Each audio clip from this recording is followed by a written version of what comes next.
So what happens when the triangle you're trying to find an unknown length or angle is a non-right angle triangle? Well, that's where the sine and the cosine rules come into play.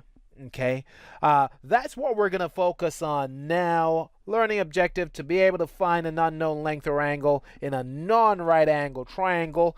Get that down as your learning objective, and let's move forward. First bit we'll look at is the cosine rule, because your starting point really is to ask, if it's not a right angle triangle, ask yourself, well, can I use the cosine rule? Is that appropriate?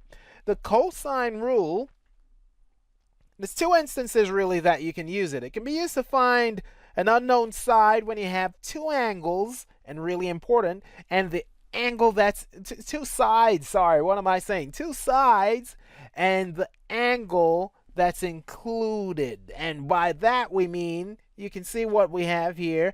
Two sides, 8.2 and 13 centimeters, and the included angle, 40 degrees, is between the two lengths you have. And in a case like that, then you can find the length that is opposite the angle. So this is the first case when you can use cosine. Look at this picture. You need to see this picture. You have two lengths. You have an included angle.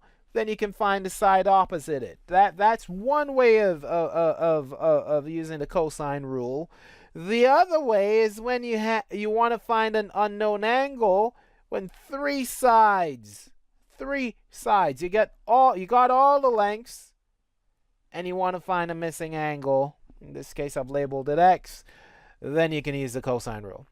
Now you could probably, as I said, my starting point, as you see, it's my approach is, can you actually do this already, or can you do some of it already? I never assume that you need me to teach it to you, or you need to learn it from me. So you will now get an opportunity to use the cosine rule for the first type of question, two sides and the included angle. We'll see how that goes. If you're not sure what to do, then just load up the video of me doing it. Look at that, and we'll take things from there. You'll get the concept, and you'll have a chance to practice later. So we're going to try that question first, and then afterwards, later on, we're going to try the next type of question for the cosine rule, the three sides. So you'll have a chance to do these two questions. If you're not making any success, I'm your superhero. Just, I'll help you out with it. And then you'll get a chance to do a couple more of them later on your own based on what we've learned. Okay, so have a go at these. And let's see how we get on from there.